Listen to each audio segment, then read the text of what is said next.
पुणी मुख्यमंत्री हेबे नवीन पट्टनायक। बीजेडी रो बयान पर हेला बड़ खुलासा। बीजेपी कहिला आम सह बीजेडी रो 27 मिसिबे। कथा को खंडन करी अतनु कहिले मिसिबे कि भांगिबे समय कहबो।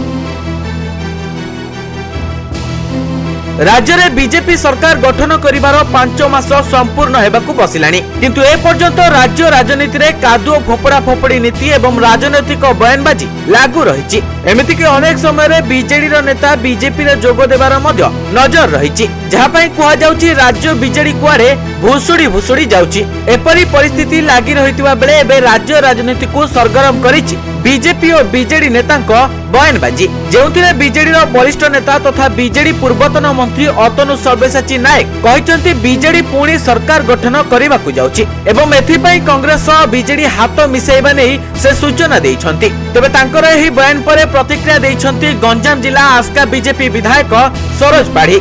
से मध्य तांको प्रतिक्रिया रे कहिसंती खूब शीघ्र बीजेपी रे बीजेडी रो 27 जन जोग देबाकु जाउछंती, कारण निकटरे मु एपरी कथा बीजेडी नेता निजे चर्चा करुथुबा सुनिबाकु पाइछि। सेमाने एबे बीजेपी रो वरिष्ठ नेताको सह जोगाजोग रे अछंती एवं सेमाने खूब शीघ्र बीजेपी रे मिसिबे आ राज्य रे बीजेडी गड़ भांगी चुरमार हे जिवो। तबे ए नै वर्तमान पर्यंत कांग्रेस रो कोनोसी प्रतिक्रिया मिली पारि नाही। तबे उभय नेताको एभली बयानबाजी परे एबे कोन हेबो राज्य राजनीति रे बीजेपी बीजेडी और कांग्रेस रो भाग्य ताहा देखिबाकू बाकी रहिला। Bureau report news 95 Odia. देश विदेश रो कोण अनुकोण टेक्निक खबर देखंतु आम सह यूट्यूब फेसबुक और इंस्टाग्राम रे आमको देखंतु लाइक शेयर और सब्सक्राइब करने को आद्यम भूलंतुनी।